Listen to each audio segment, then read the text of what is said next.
Olá pessoal, tudo bem? Meu nome é Rodrigo Renó e nesse vídeo a gente vai ver os principais temas de planejamento. Vem comigo. Vamos lá, se você ainda não me segue, me siga lá, minha rede social, no Instagram, no YouTube. Todo dia eu posto dicas, vídeos, questões comentadas, é isso aí. Me siga lá, me mande mensagem, vamos trocando ideia. Planejamento, pessoal. O que é planejamento? Vamos começar pelo conceito de planejamento. Basicamente, é você definir objetivos e resultados a serem alcançados e determinar como esses objetivos devem ser alcançados. Basicamente, quando a gente está planejando, quando a gente faz um processo de planejamento, a gente vai tentar reduzir as incertezas que são normais, inerentes à vida. Ou seja, você não sabe o que vai acontecer no dia de amanhã, não sabe o que vai acontecer mês que vem, não sabe o que vai acontecer ano que vem, nem com a tua vida e nem com a empresa que você administra, com o órgão público que você administra. Por isso, a gente vai tentar o quê? Reduzir e não eliminar. E, pessoal, preste atenção, ninguém vai conseguir nunca eliminar as incertezas, mas tentar reduzir as incertezas do que vem lá na frente, no futuro. Então, existem algumas definições de planejamento, existem diversos autores na administração, mas eu trago aqui duas definições de autores bastante conhecidos. O primeiro é o Hidalberto Chiavenato, que é talvez o principal autor na administração, que ele fala o seguinte, que planejamento é um processo de estabelecer objetivos e definir a maneira como alcançá-los. Tranquilo, né? E o Djalma de Oliveira, que é outro importante autor na área de administração, fala que o planejamento é um processo desenvolvido para o alcance de uma situação futura desejada, de um modo mais eficiente, eficaz e efetivo, com a melhor concentração de esforços e recursos pela empresa. É um pouco mais trabalhada a definição, mas basicamente estão falando da mesma coisa. Ou seja, como é que eu vou alcançar ali aquela situação futura, o que eu quero, o meu objetivo, como é que eu vou chegar lá, né? Então vamos lá, para que serve então o planejamento? Quais são os objetivos? Por que alguém faz planejamento numa empresa, num setor público? Ele dá um norte para a empresa. O que é um norte? Ele dá um objetivo principal, uma direção. Olha para mim aqui. Vocês talvez já tenham visto uma bússola, né? Hoje em dia a gente tem até em celular, smartphone, isso te aponta um norte. Hoje em dia muita gente usa o GPS, mas digamos assim, o que é o norte? É você saber para onde você tem que ir. Você sabe para onde a empresa está indo. Então, quando você faz um processo de planejamento, você mostra para todas aquelas pessoas que trabalham naquele órgão, naquele setor, para onde o órgão quer caminhar. Isso facilita as pessoas saberem quais são os esforços que elas devem fazer, quais são as prioridades, quais deveriam ser as metas prioritárias, ou seja, para onde que a gente tem que rumar para que a gente faça que aquela empresa tenha sucesso. Tá? Então, volta para cá, ajuda a focar os esforços, como eu estava falando, né? Ou seja, você dando esse norte, estabelecendo todos esses objetivos, você ajuda com que aquelas pessoas saibam para onde elas têm que ir, define os parâmetros de controle. Então, o que é definir parâmetro de controle? Volta para mim aqui. Quando você estabelece... se você já estudou controle, você já deve ter visto isso. Você controla, para você controlar, você tem que saber qual é o seu objetivo, qual é a sua meta. Então, se eu te disser, por exemplo, que eu tenho 80 quilos, por exemplo, isso é bom ou ruim? Depende. Pode ser que seja um objetivo meu estar com 80 quilos. Com 80 quilos eu esteja bem. Pode ser que para você 80 quilos seja muito. Então, o planejamento numa empresa é a mesma coisa. Se eu te falar que faturar R$1 milhão é muito, para uma empresa pode ser muito, para outra pode ser muito pouco. Então, na hora que a gente planeja, que a gente determina ali onde ela quer chegar, quais são os objetivos da organização, a gente dá para o controle esse padrão que tem que ser alcançado, para a gente saber se está indo bem ou indo mal. Ou seja, na hora do planejamento, ao estabelecer esses objetivos, a gente determina o que é desejável, o que a gente deve buscar. Tá? Então, volta para cá. Ajuda na motivação e no comprometimento. Ou seja, você faz com que aquelas pessoas que estão participando do planejamento, e o ideal é que todo mundo esteja participando, ao estar participando ali, conhecer os objetivos da organização, saber o que ela quer fazer, por que ela existe, qual é a sua visão de futuro, isso gera um engajamento maior dos profissionais que estão ali envolvidos. Ajuda que aqueles fiquem motivados, ou seja, você se sente parte ali daquela organização, se sente parte da tomada de decisão, você entende para que aquela organização está fazendo as coisas, ou seja, fazer planejamento ajuda na motivação e no comprometimento. E não deixa de ser um instrumento de autoconhecimento. Na hora que você está fazendo o planejamento, você está conhecendo melhor a organização, conhecendo as suas possibilidades, as suas fraquezas, o que a ameaça no futuro, o que pode ser uma oportunidade, quais são ali as áreas onde ela tem que melhorar, quais são as áreas onde ela está indo bem. Então, o processo de planejamento não deixa de ser um processo de autoconhecimento, onde você vai conhecer melhor ali a organização, tá? Então, vamos lá. Fases do planejamento.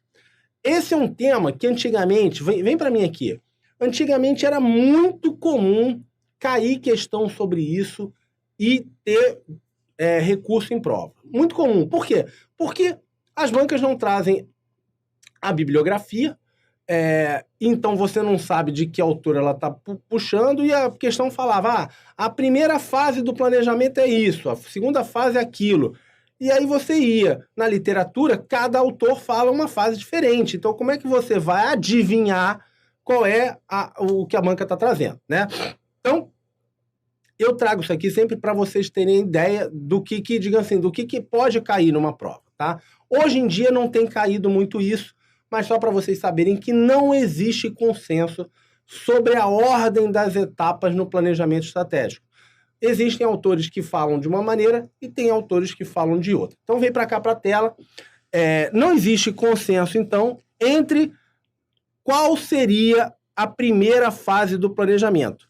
Para o Chiavenato, por exemplo, o planejamento se inicia, começa na definição do objetivo. Ou seja, eu digo para onde eu quero ir e aí eu vou ver como é que eu vou chegar lá, tá? Para o Djalma Oliveira, se inicia no diagnóstico estratégico. Então, basicamente, a lógica é outra. Primeiro eu tenho que saber como é que eu estou, qual é a minha situação. Diagnóstico estratégico nada mais é do que isso. Eu vou ver ali quais são as minhas forças, fraquezas, como é que estão os meus concorrentes, minhas possibilidades, e aí eu estabeleço o objetivo, tá? Não tem certo nem errado, são duas maneiras de ver o planejamento. Eu, particularmente, prefiro essa aqui, mas isso não quer dizer nada na prova, tá? O que normalmente acontecia é que a gente ia para um recurso se a banca não estabelecesse. Se a banca viesse e falasse assim, de acordo com o Chiavenato, aí não tem recurso, tá? Mas quando ela não fala o autor, você não tem como adivinhar, tá? Então vamos ver qual seria a fase de acordo com o próprio Chiavenato, tá? Então a gente teria, primeiro, a definição dos objetivos, aonde a gente quer chegar, determinar, então, a situação atual, que é o famoso diagnóstico estratégico, determinar quais seriam os cenários possíveis, prováveis de acontecer, o que a gente chama de premissas sobre o futuro, escolher ali, analisar e escolher quais seriam as alternativas de ação e pôr o plano para frente, implementar e monitorar os resultados, tá? Vamos ver uma questãozinha aqui. Há consenso entre as metodologias de que o planejamento estratégico deve ter início com o estabelecimento dos objetivos gerais da organização. Pessoal, o que a gente falou? Não há consenso. Então, o gabarito é questão errada. Tá? Então, não há consenso entre as metodologias de que fase deve começar, de qual é a fase inicial e por aí vai, tá? Vamos lá. Níveis do planejamento. Pessoal, esse tema aqui é bem tranquilo, bem gostoso. É tema para você não perder na hora da prova. Vamos lá.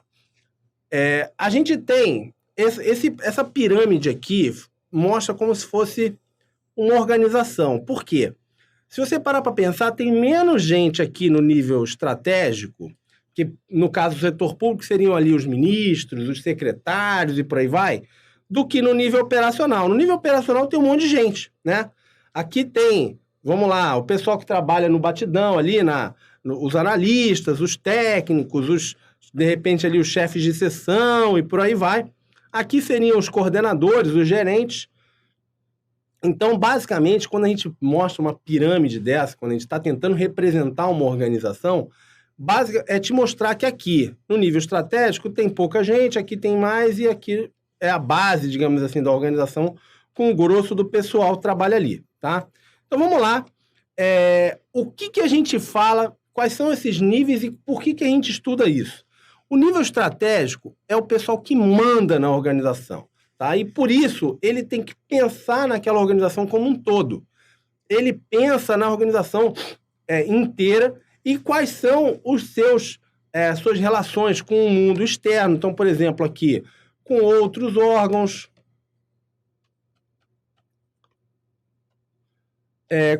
no caso de uma empresa, com concorrentes,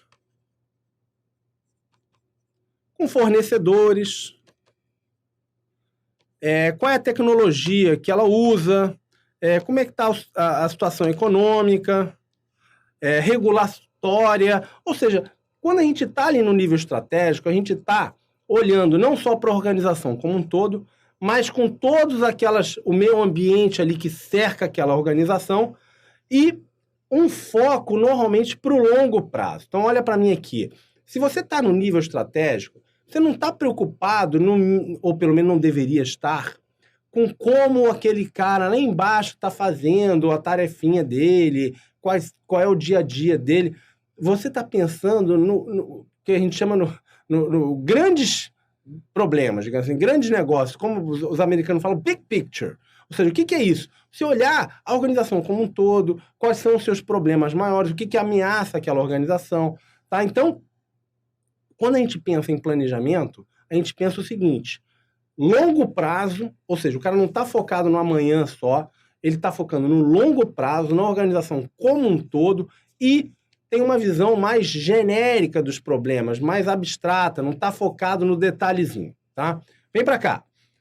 Quando vai para o nível tático, e aqui a banca pode chamar de vários nomes, como intermediário, gerencial, e por aí vai, tá? Ele está focado no seu departamento, no seu setor,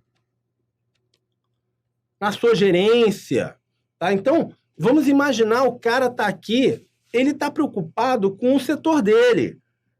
Ele está preocupado de como é que aquele setor vai atingir os resultados que aquele setor precisa atingir, quais são os problemas daquele departamento. O foco é no médio prazo e os objetivos aí já são um pouco mais detalhados, tá? E quando você vai para o operacional, o cara que está ali no batidão, na linha de frente, ele está preocupado com a atividade. Ele está preocupado com curto prazo. E os objetivos são muito mais detalhados e específicos. Tá? Vamos lá. Vamos ver outro conceito aqui, que é o de missão, visão e negócio. Pessoal, cai muito, cai demais. Foco nisso aqui. Missão é a razão de ser da organização.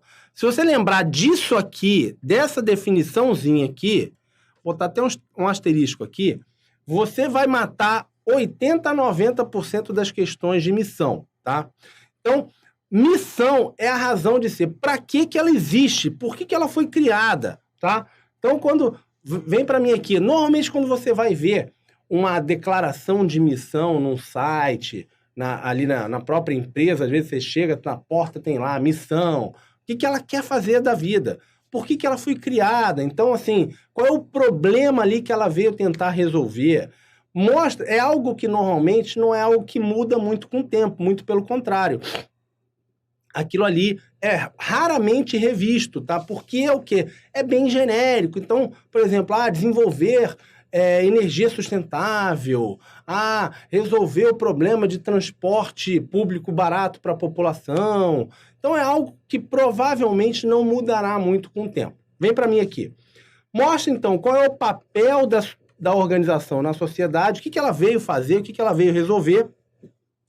também ajuda com o comprometimento dos membros, ajuda a motivá-los, porque você fica sabendo qual é o... Diga assim, para que aquela organização serve, o que você está fazendo ali, né? O que ela veio trazer de bom para a tua comunidade, para a tua sociedade e diga assim, para que ela serve e define quais são as necessidades que devem ser atendidas, tá?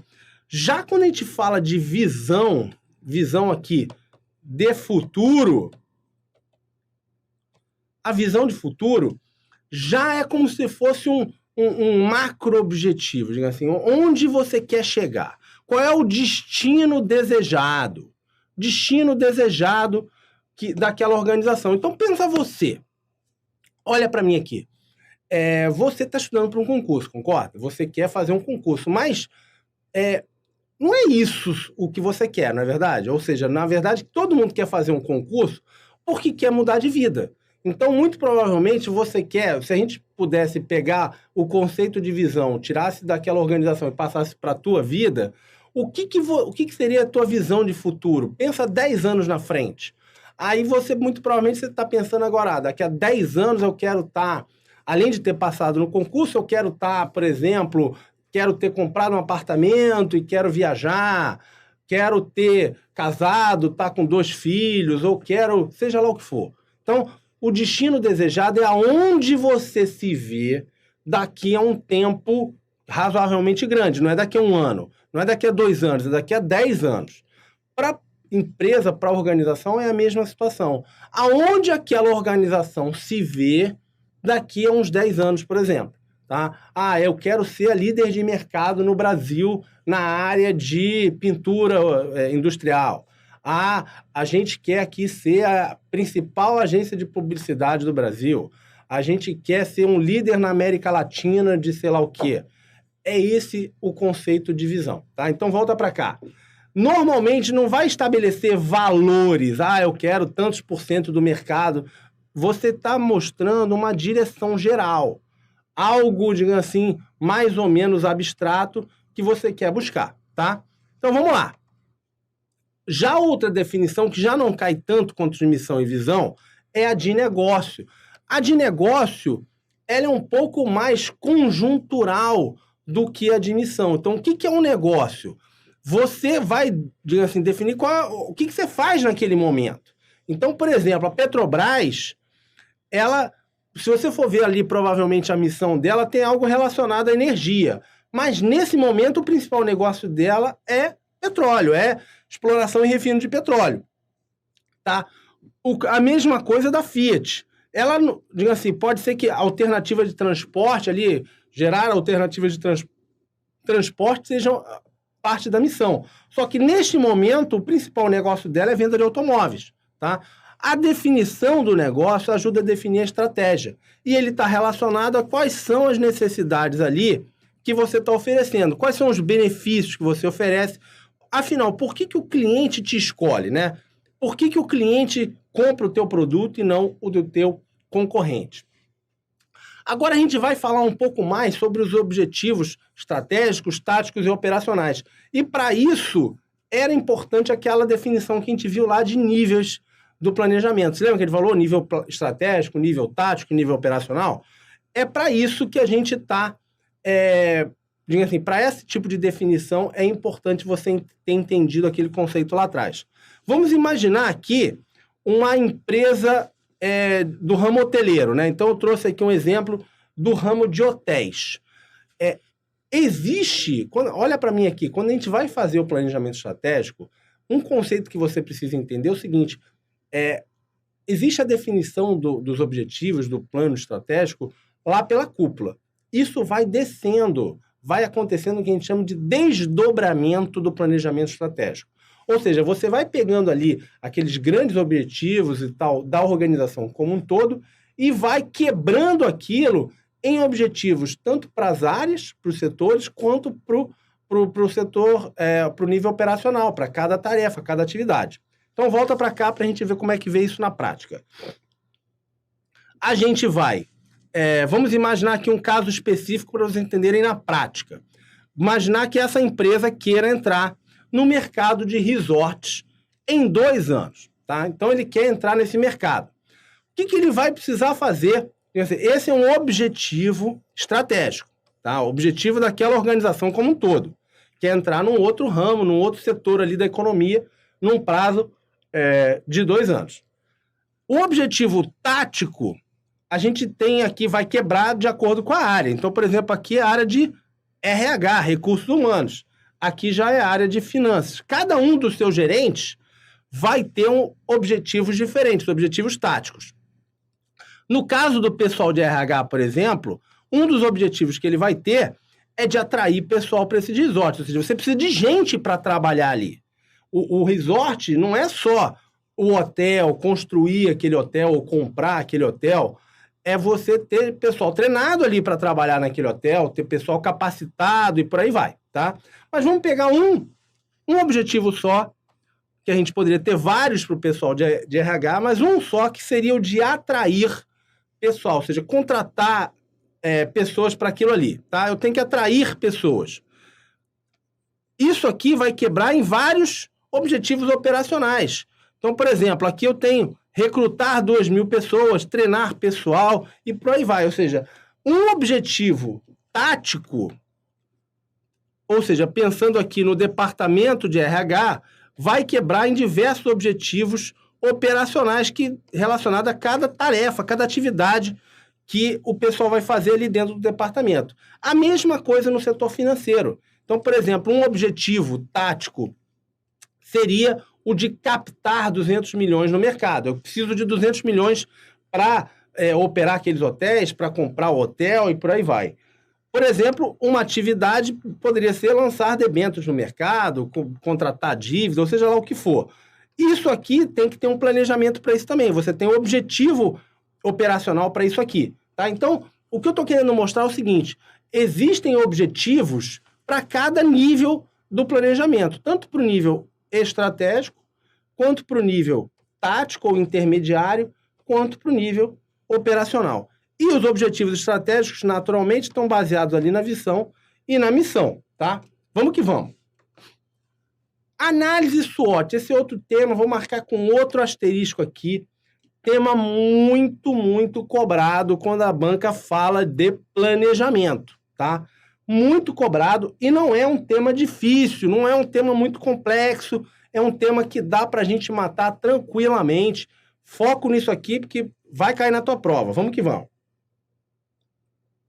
Vem para mim aqui. Quando a gente está falando de análise SWOT, a banca gosta, aliás, desse termo, né? Existe uma tradução de SWOT para o português que seria análise fofa. Não fica tão bem assim, né? Análise fofa porque vem de forças e fraquezas e oportunidades e ameaças. SWOT tá derivado dos termos em inglês que seriam weakness, strengths, opportunities and threats. Ou seja, forças e fraquezas, oportunidades e ameaças. Mas na hora que você pega aquele estudante que não estudou a matéria, que não leu isso aqui, não está participando, não vê o vídeo, ou seja lá o que for, o cara bate em SWOT e ele fala, caramba, o que é de SWOT? O que é isso? Tá? Então ele vai errar aquela questão. Então o banco adora pegar esses termos em inglês, esses conceitos que às vezes nem são difíceis, mas que quebra a perna do concurseiro que está desavisado. Então vamos lá, o que é análise SWOT? É o diagnóstico estratégico, é o diagnóstico da situação. Então, na hora que você vai analisar a situação daquela organização, você vai analisar 2 ambientes. Um ambiente interno, o que está acontecendo dentro da organização, e o que acontece fora da organização, que é o ambiente externo. Ambiente interno, a gente vê forças e fraquezas. Ambiente externo, a gente vê as oportunidades e ameaças, tá? Se você entender, conseguir diferenciar o que é fator interno e o que é fator externo, você vai matar 90% a 95% das questões de SWOT. Então, vem para cá aqui.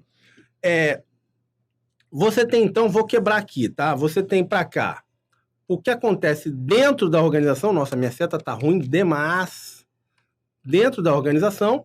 E para cá você tem o que acontece fora da organização. E claro que você pode ter o que é positivo e o que é negativo, concorda? Então, se eu falar aqui de coisas internas, pessoal, Pessoal capacitado é fator interno? É fator interno. Falta de dinheiro é fator interno? É fator interno, fator negativo, né? Ter pouco dinheiro em caixa. Instalações modernas é um fator interno? É um fator interno. Positivo. Então, toda vez que eu estiver falando de algo que acontece dentro da organização ou que é controlável pela organização, então olha para mim aqui. Se eu te falar assim, preço dos produtos, preço que eu não defino o preço do meu produto, então é um fator interno. Estratégia organizacional. Quem é que define a estratégia organizacional? Não é a empresa? Então é um fator interno. Então, método de produção. Quem é que define o método de produção? É a organização? Fator interno. Então, você pode olhar também por esse lado. Fatores internos, a doutrina diz que é o seguinte, são fatores controláveis. Fatores que você atua diretamente. Então, se eu falar, por exemplo, pessoal capacitado, eu posso treinar meu pessoal? Posso, então é um fator interno. Eu posso contratar gente com melhor capacitação? Posso, ou seja, é um fator onde eu tenho uma atuação direta e eu posso melhorá-la. Agora, vamos para os fatores externos. Se eu estiver falando crise econômica, eu posso resolver a crise econômica? Não posso. Eu posso me adaptar, posso aproveitar uma oportunidade, mas mudá-la diretamente, impactar diretamente na crise econômica, eu não posso. Inovação tecnológica no mercado. Normalmente, não sei que você seja a Apple, você não vai mudar isso. O Google, você vai se adaptar. Por exemplo, regulação, área de legislação, a empresa normalmente ela não vai atuar nisso. Ela consegue mudar diretamente, muito pouco provável. Então, quando a gente fala de aspectos que não são controláveis pela organização, normalmente são fatores externos. Quais são? Mudança econômica, mudança política de governo, mudança ambiental, um desastre ambiental. Nada disso é controlável, concorda? Então, tudo isso é fator externo. Beleza? Volta para cá. Então, a gente tem os fatores internos, que são as forças e as fraquezas, e os fatores externos, que são as oportunidades e ameaças. Ou seja, aqui eu tenho os fatores negativos, né? Fraquezas e ameaças, e os fatores positivos, que são as oportunidades e as forças. Belezinha, vamos lá, vamos cair dentro de uma questão, ver como isso pode ser cobrado. Considerando que uma empresa farmacêutica, cujas pesquisas para novos medicamentos, na média, demandem 5 anos para serem concluídas, esteja com uma rotatividade de pesquisadores na ordem de 75% ao ano. Então, pelos conceitos de análise SWOT, tem-se uma ameaça para a empresa. Pessoal, vem para cá. O que o cara está falando aqui? Que ele tem uma rotatividade na ordem de 75% ao ano. Rotatividade não é um conceito especificamente de planejamento, mas basicamente o que ele diz? É o entra e sai numa organização. Então, se você tem uma rotatividade de 75%, significa que de cada 4 pessoas que trabalhavam em janeiro, só tem uma em dezembro. 3 saíram. Ou seja, 3 saíram e 3 outras pessoas foram contratadas. Isso é bom, pessoal? Não é bom, né? Nenhuma empresa quer que você toda hora entra e sai, não dá tempo do cara treinar, não dá tempo de você crescer ali dentro, de você até disseminar o que você conhece. Ou seja, quando você tem uma rotatividade grande numa organização, normalmente isso está te mostrando que tem algum problema ali. Ou o teu salário é muito baixo frente ao mercado de trabalho, ou tuas condições de trabalho são péssimas, ou ali o chefe é chato e insuportável. Ou seja, talvez você não consiga identificar exatamente o que seja, mas existe um problema ali naquela organização, tá? E isso é muito ruim, porque você não tem uma continuidade nos trabalhos, você está sempre começando do zero, tá? Então vamos voltar para cá, vamos matar essa questão. O problema da questão é o seguinte, como é que a gente define que tipo de fator né? Porque ele está falando aqui que é uma empresa farmacêutica, beleza, que pesquisa novos medicamentos, até agora não disse nada, que demora 5 anos para serem concluídos, ou seja, demanda um tempo para você desenvolver o trabalho. E ele tem uma rotatividade muito alta, de 75%. A banca já te deu ali tranquilo, né? Porque se ela falasse aqui 10, você ainda ficava na dúvida se isso era muito ou pouco, mas 75% é coisa demais. E aí ele fala que isso é uma ameaça. Esse aqui é o ponto da questão. Pessoal, rotatividade é um fator que eu consigo melhorar diretamente? Eu vou conseguir mudar isso se eu estiver na organização? Vou. Eu posso, por exemplo, vamos imaginar que eu tenha definido que o problema ali é salário. A empresa está pagando muito mal e tal. Eu posso aumentar o salário do cara? Posso. Eu posso demitir aquele chefe mala que ninguém consegue trabalhar com ele? Posso. Então, isso é um fator interno, então, por isso não é uma ameaça. Isso é uma fraqueza. E por isso eu defino que o gabarito é questão errada. Perceberam, pessoal? A chave do sucesso para você matar a questão SWOT, vem para mim aqui. A chave do sucesso é você conseguir separar o que é fator interno e fator externo. Porque normalmente você definir se é bom ou ruim é fácil. Ou seja, é fácil a gente ver se aquilo ali é algo positivo ou negativo para a organização. O que vai matar ali a questão é você definir se aquele fator é interno ou externo, e fator definiu se é interno é força e fraqueza, externo é oportunidade e ameaça. A maior parte das questões de SWOT, quando elas vêm para quebrar ali, para pegar o candidato, é inverter um conceito com o outro. Falar que força é oportunidade ou vice-versa, falar que fraqueza é ameaça e por aí vai. Tá? Volta para cá. Vamos lá falar sobre a matriz Gucci. Tá? A matriz Gucci. Matriz Gucci é uma ferramenta que é utilizada tanto para planejamento quanto para gestão da qualidade. E ela fala o seguinte, ela tenta fazer com que você priorize o que você tem que fazer antes, ou seja, o que você vai ter que resolver primeiro. Tá? Então, é muito comum que o gestor ele chega lá, começa a trabalhar naquela organização, naquela empresa, naquele órgão público, e você tem um monte de pepino para resolver, né? Só que você não vai fazer tudo no mesmo tempo. Você tem ali uma limitação de tempo, todo mundo só tem 24 horas no dia. Então, como é que você vai definir o que você vai fazer primeiro, tá? Então, a matriz Gucci nada mais é do que uma matriz de priorização, tá? Por que é Gucci? Exatamente porque ela fala de gravidade, de urgência e de tendência, tá? Por isso que é o nome Gucci, Gucci, né? Vamos lá. O que seria gravidade, urgência e tendência, pessoal? Gravidade, o próprio nome já diz, né? Ou seja, aquele problema é grave, digamos assim, é algo muito complicado, vai dar um impacto grande na organização, é algo realmente que pode causar um grande problema. Então, existem problemas que são mais graves do que outros, e isso vai ter uma pontuação, beleza? Ou seja, problemas, no caso aqui eu teria um problema A, é bem menos grave do que o problema B, beleza? Ou seja, o problema B aqui é muito mais grave. Agora, a urgência mostra quando que ele vai dar problema. Então, você pode ter algo que é muito grave, mas que não vai estourar amanhã. Ou seja, é algo que você precisa resolver, porque é muito importante, vai trazer um impacto grande ali para a tua organização, mas ele não vai estourar amanhã, vai estourar, de repente, daqui a 10 anos. Então, você sabe que você tem ali um tempo para trabalhar aquilo ali, tá? Então, a urgência, basicamente, é quando ele vai estourar na tua mão. Qual é o prazo, digamos assim, que você imagina que ele vai te causar o problema. Então, nesse caso aqui, o problema A, apesar de ser muito menos grave, ele é mais urgente do que o problema B, beleza?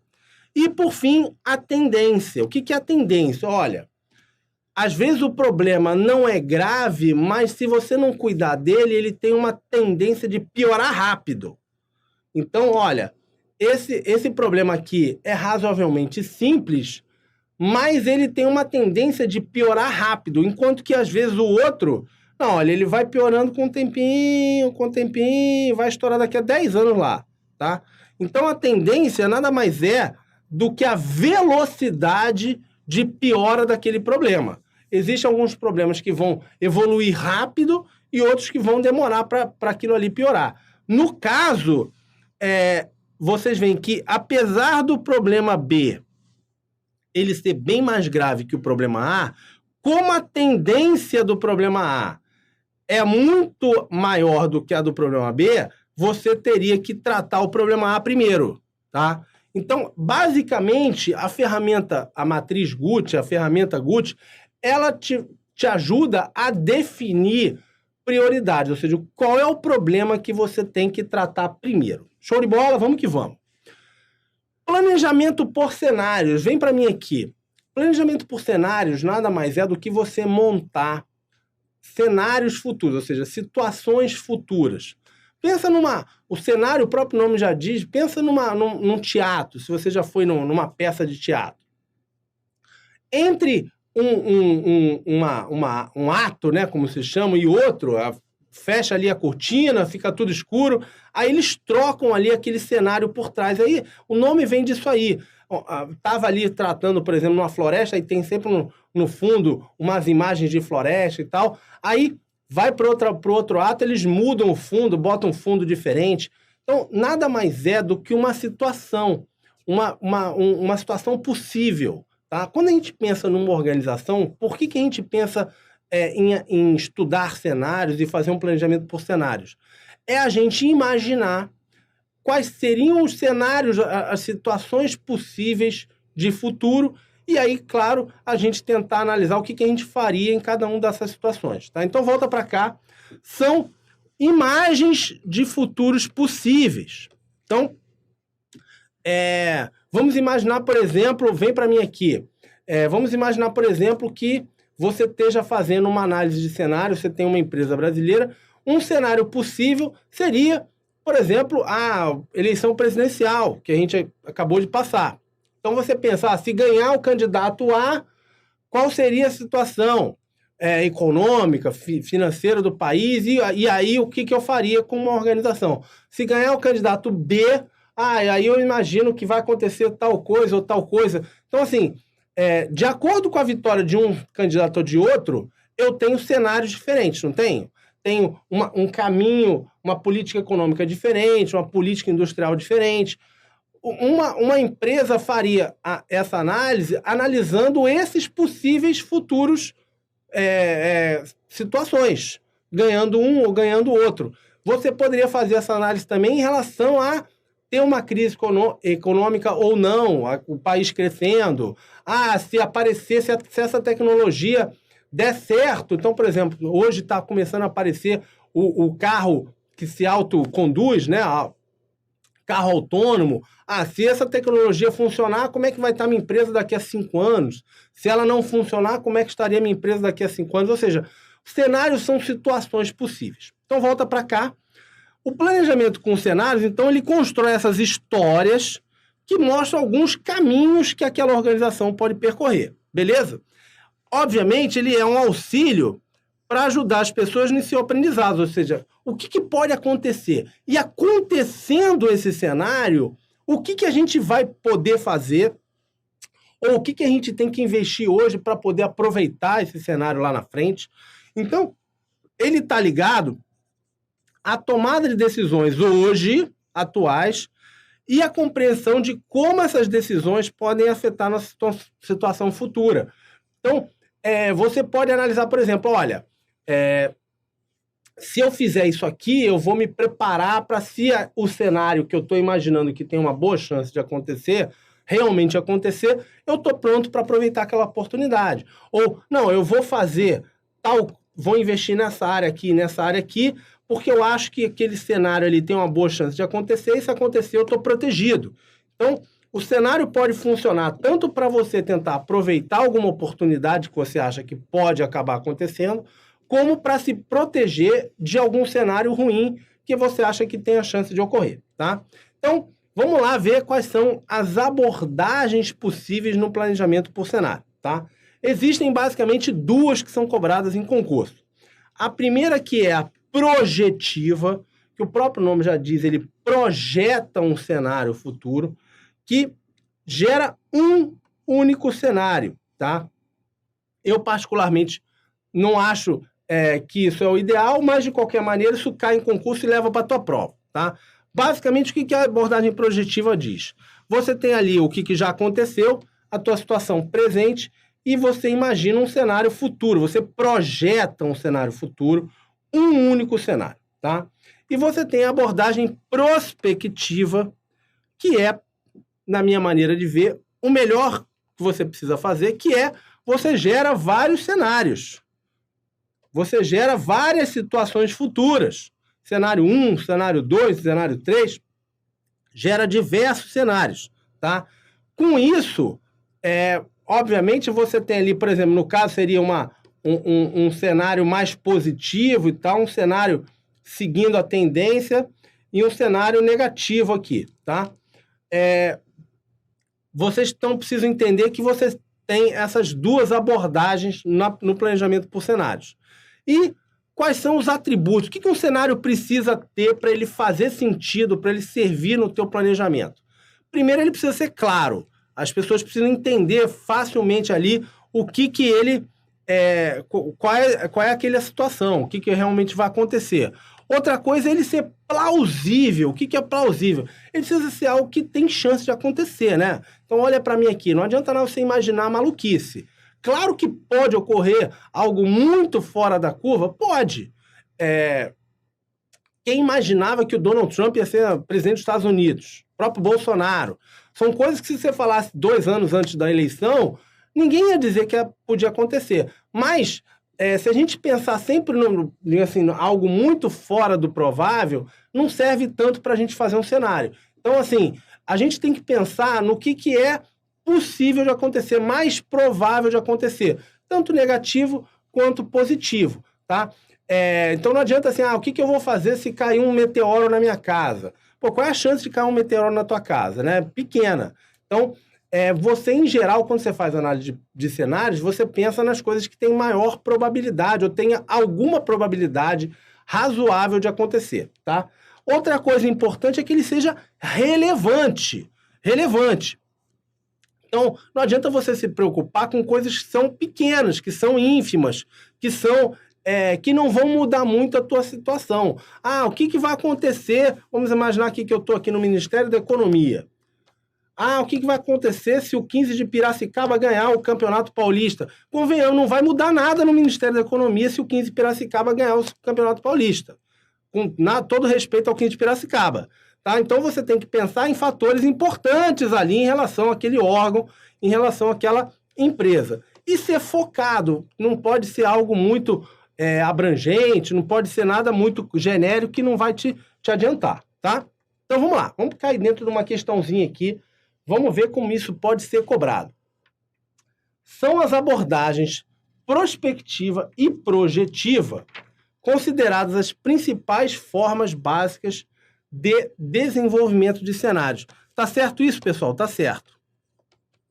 Então, gabarito questão certa são exatamente essas as duas abordagens de planejamento por cenários.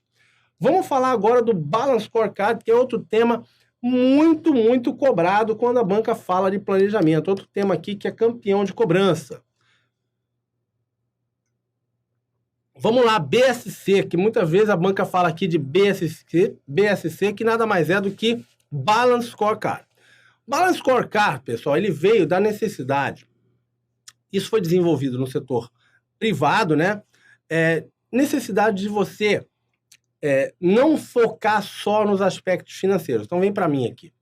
O que as pessoas estavam identificando naquela época, lá quando o Kaplan e o Norton desenvolveram o Balance Scorecard? Que as organizações estavam focadas muito no curto prazo. Estavam olhando só para os aspectos financeiros, que são normalmente dinheiro em caixa, fluxo de caixa, lucratividade, dinheiro ali investido, estoque, ou seja, aspectos tangíveis, aspectos ali e uma visão meio olhando para trás, ou seja, o que aconteceu, o que eu tive de lucro no último ano. Não era uma visão focada no futuro, ou que indicava que aquela organização estava melhorando suas potencialidades, sua condição de ter sucesso no futuro.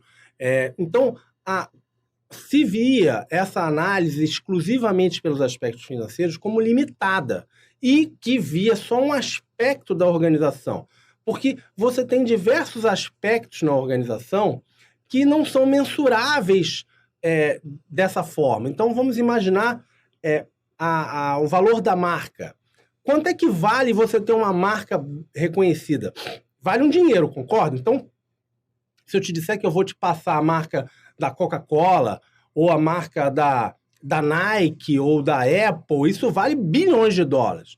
Agora, isso muitas vezes não está quantificado ali no balanço ali daquela empresa. Ou seja, aquilo ali não está ali no aspecto financeiro mostrando. A mesma coisa, por exemplo, uma boa visão dos clientes em relação àquela organização, digamos assim, uma boa imagem daquela empresa perante ao seu público-alvo. Isso tem um valor, mas não está ali, muitas vezes, naquele relatório financeiro. Tá? Então, a ideia do Balance Scorecard é ter exatamente uma visão mais completa da organização.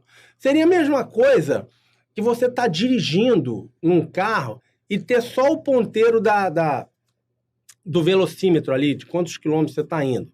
Você precisa de mais informações para você saber se o seu carro está bem. Você precisa saber se o óleo está quente ou não, qual a temperatura da água, concorda? Hoje em dia, os automóveis têm diversos indicadores que te mostram diversos aspectos do teu automóvel.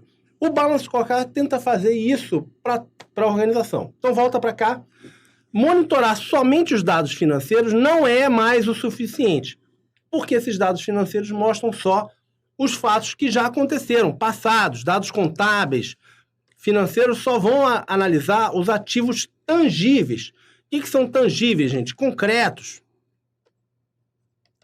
Então, é aquilo que eu estava falando, não mede, às vezes, valor da marca, não mede a boa vontade ali do consumidor, uma percepção de que teu produto ou serviço tem qualidade, por aí vai. Tá?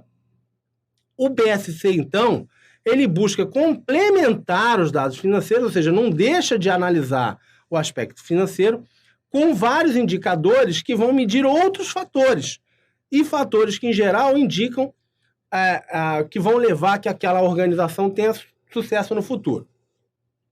Qual é a lógica atrás do Balance Scorecard? É uma lógica de causa e efeito. Deixa eu explicar um pouquinho melhor o que é isso aqui.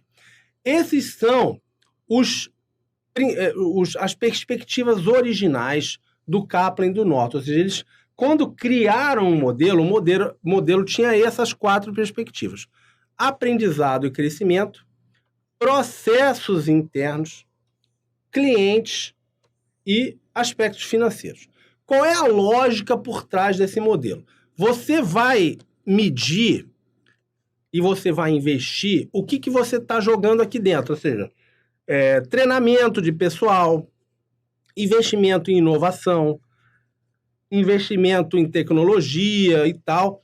Porque a ideia é o seguinte: se você investir aqui, você vai gerar processos internos melhores. Você vai produzir melhor o produto, você vai ter mais qualidade, você vai distribuir aquele produto mais rápido e sem ter perda. Ou seja, você vai ter processos internos melhores, e aqui você tem indicadores que vão avaliar se você está melhorando realmente os processos, que a lógica é, produzindo melhor, você vai atender melhor ao teu cliente. Você vai entregar produtos melhores para ele, você vai entregar serviços de melhor qualidade, ele vai ficar mais satisfeito, você vai entregar mais rápido, ou seja, você vai atender esse cara melhor, e você tem também indicadores para medir isso. Ou seja, você tem ali pesquisa de opinião, você tem avaliação ali, saber se ele está ficando satisfeito, e você atendendo melhor ele, o que vai acontecer? Ele vai comprar mais da tua organização, vai pagar preços mais altos pelo teu produto, vai ser mais fiel ali a teus produtos e serviços e vai gerar mais dinheiro com isso. Ou seja, você vendendo mais e vendendo melhor e vendendo mais de maneira mais recorrente, você vai ter resultados melhores, vai lucrar mais e por aí vai. Ou seja, existe uma relação de causa e efeito aqui. Tá? E claro que todas essas perspectivas estão relacionadas com a visão e estratégia da organização. Tá? Então, o que você precisa entender é o seguinte, que isso aqui não está isolado. Um influencia no outro, tá? Até você ter um resultado financeiro melhor. Outra coisa que você precisa entender, vem para mim aqui, muito comum a banca virar para você e falar: que o Balance Scorecard, o BSC, não pode ser aplicado no setor público ou que não é adequado ao setor público, porque ele realmente foi desenvolvido para o setor privado. Não caia nessa, tá? Ou seja, o BSC, como maior parte, quase todas as ferramentas de gestão, ele pode ser aplicado ao setor público. Então, ferramentas da qualidade pode ser aplicado ao setor público, ferramentas de processos podem ser aplicadas ao setor público, reengenharia, o que for, tudo você consegue aplicar no setor público. O que pode acontecer, e é o que a gente faz no BSC, é adaptar uma outra situação. Então, por exemplo, no setor privado, a gente não vai analisar a perspectiva financeira. Aqui, muito provavelmente, vai ter algo como orçamento ou sociedade, algo diferente, porque a gente não vai se preocupar do órgão ter lucro. Não é isso que a gente está focado no setor público. A mesma coisa aqui no cliente. Muito provavelmente aqui vai ser cidadão, vai ser usuário e por aí vai, né? Ou seja, a gente vai mudar, vai adaptar a perspectiva, mas a gente pode usar a ferramenta sem problema nenhum. Tranquilo? Vamos que vamos. A relação, então, de causa e efeito que a gente já falou aqui. Por exemplo, um indicador de aprendizado e crescimento poderia ser horas pessoa de treinamento. Outro indicador seria tempo entre a produção e a entrega. Ou seja, o que é um indicador, né, pessoal? É uma medida que a gente tem para avaliar, para monitorar o desempenho da organização, para eu saber se eu estou indo bem, se eu não estou indo bem, e por aí vai, tá? Clientes. Qual seria, por exemplo, um indicador que mediria ali a minha perspectiva cliente? Índice de satisfação dos clientes. Financeira, retorno sobre investimento. Então, eu tenho diversos tipos de indicadores, onde um vai afetar no outro, né? Então, se eu tenho gente melhor capacitada, eu vou acabar reduzindo o tempo de produção e entrega. Se eu reduzo esse tempo de produção e entrega, eu provavelmente vou ter clientes mais satisfeitos. E clientes mais satisfeitos, eu vou ter um rendimento financeiro e econômico melhor. Show de bola, né? Vamos ver como isso pode ser cobrado. Vamos lá. BSC é voltado fundamentalmente para os aspectos financeiros, tais como balanço, fluxo de caixa e índices. Como a gente já viu, não é só pelos aspectos financeiros, apesar que a gente não deixa de analisar aspecto financeiro, que é outra pegadinha, hein, pessoal. Não caia nessa, ou seja, continua analisando os aspectos financeiros, mas também os aspectos de clientes, processos internos e de aprendizado e crescimento. Então, gabarito a questão errada. Vamos lá. Planejamento estratégico situacional, PES. Pessoal, esse tipo de planejamento é muito estudado no setor público. Por quê? Vem para cá. O planejamento tradicional, que foi o que a gente viu até aqui, é um planejamento que foi desenvolvido muito para o setor privado e muita gente critica ele por ele ser assim, mais determinista, digamos assim, né? Apesar de que hoje em dia a gente tem planejamento por cenários e tal, a ideia do planejamento é de que ele deve ser cíclico, né? De você estar sempre revendo ele, sempre analisando, sempre desenvolvendo. Mas muitos analistas e muitos autores criticam a utilização no setor público por dizer que o setor público tem uma operação mais complexa do que o setor privado, com outros atores atuando. E um dos autores muito importantes nessa área foi o Carlos Matos, que era um ministro na época do governo Allende, lá no Chile, e ele desenvolveu uma outra metodologia de planejamento, que é a do planejamento estratégico situacional. Vem para cá. Basicamente, é uma alternativa de planejamento que é mais adequada ao planejamento governamental. O que ele dizia? Ele dizia o seguinte, que o método tradicional, o método de planejamento tradicional, ele seria muito tecnocrático, normativo. O que é tecnocrático? É um planejamento desenvolvido pelo corpo burocrático, pelo corpo técnico da organização. Tá? Não envolve aquelas pessoas que trabalham as pessoas que estão fora da organização. Então, não está envolvendo ali os cidadãos, os grupos de pressão, as associações, os partidos políticos e por aí vai, tá? Então, quando a gente fala sempre de aquela tecnocracia, aquele método é tecnocrático, o que aquele autor, o que aquela banca está querendo dizer? Que aquele processo não tem uma participação política de pessoas de fora da organização, é feito dentro da organização, tá?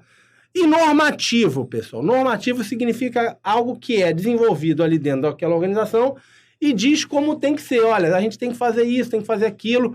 Então, o que se diz é o seguinte, aquele planejamento os caras fizeram ali em cima, lá na cúpula, e jogaram ali para o pessoal fazer lá no nível operacional. Faz aí, se vira, tá? E que ele seria impotente para lidar com a complexidade da realidade social, tá? Então, ele diz que o método tradicional, o modelo tradicional, ele seria determinista, ou seja, diria que tem um cenário só possível e não insere, ou seja, que o PES vem inserir um caráter político e não só técnico no modelo, ou seja, tentar entrar dentro do modelo, pôr dentro do modelo essa articulação política, o que pode ser feito, qual é a situação eventualmente que aquele órgão enfrenta, qual é a realidade ali que ele está lidando e por aí vai, tá?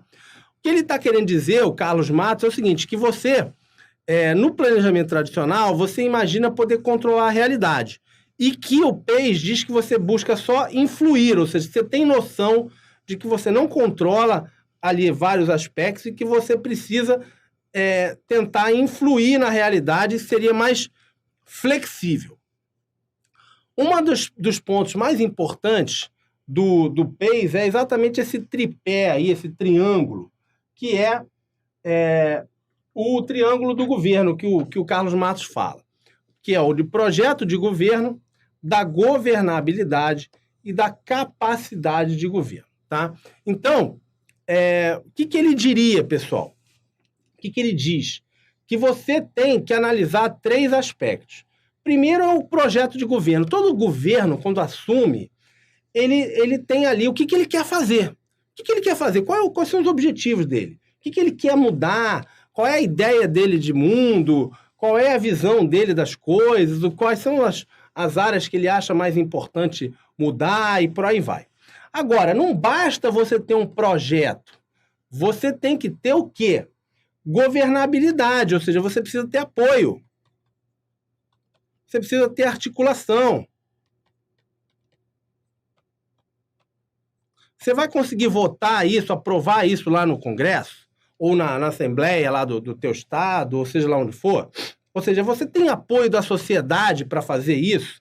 Você vai ter apoio daqueles principais atores ali daquela política, digamos assim, das pessoas envolvidas naquilo ali? E, além disso, você tem outro problema, que você tem capacidade de governo. Então, o que é capacidade de governo? Você pode ter um bom projeto na tua cabeça aqui, e aqui projeto não é necessariamente o conceito de projeto que a gente tem na gestão de projetos, tá, gente? Estou falando aqui ideias, né? O que a pessoa quer fazer. Então, por exemplo, a gente está agora no começo do governo Bolsonaro, então tem ali, ele quer mudar na parte de criminalidade, às vezes nem tem ali uma lei ou um projeto específico já detalhado, mas tem uma direção, qual é a área que ele quer mudar a Previdência, quer privatizar, ou seja lá o que for, tá? Ou seja, o governo chega com uma ideia e alguns projetos, mesmo que sejam ali na cabeça do governante, que ele quer fazer. Só que ele precisa aprovar isso no Congresso, ele precisa ter apoio na sociedade, ele precisa ter apoio daqueles principais, como a gente diz, stakeholders, né, daquela política e por aí vai. E, além disso, ele precisa ter pessoal capacitado para tocar. Quando a gente fala de capacidade de governo, é porque muitas vezes o governante não tem essa capacidade. Olha para mim aqui.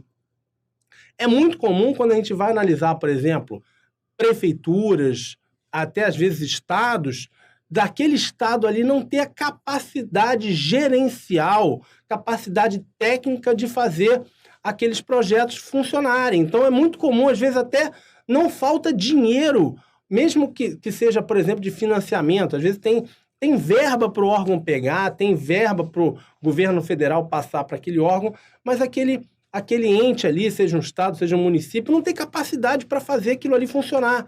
Não consegue montar um projeto, ou quando monta o projeto, depois não consegue executar, não consegue prestar conta, aí não presta conta, aí fica com negativado ali. Ou seja, aquele ente ali falta, às vezes, capacidade mesmo técnica e gerencial para pôr aquele projeto, aquela política de pé. Tá? Então, volta aqui o triângulo de governo, então eu teria esses 3 pés. O projeto, ou seja, o que o governante quer fazer.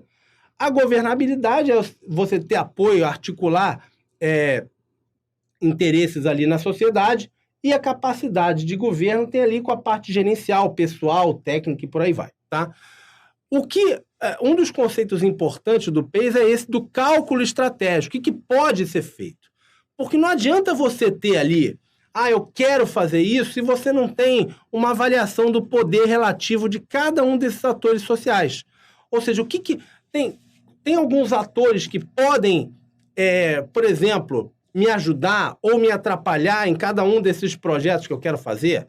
Então, por exemplo, se você vai analisar aqui, acabei de falar agora do governo Bolsonaro. Então, uma das áreas que ele quer atuar é nessa questão da criminalidade e tal. Quais seriam os atores, pessoal, que podem ajudar ou podem atrapalhar? A gente tem o próprio STF, a mídia, a OAB, diversos advogados que trabalham na área criminalística, a Associação dos Juízes, ou seja, você tem inúmeros atores que podem ou ajudar ou atrapalhar cada uma desses projetos de governo. Se você for para a área econômica, os atores vão mudar, alguns deles de qualquer maneira, mas, ou seja, cada política política educacional, política de saúde, cada governo tem inúmeras políticas. E cada um dessas áreas e cada uma dessas políticas, você tem atores diferentes que podem te ajudar ou te atrapalhar para você conseguir pôr o que você quer para frente, tá?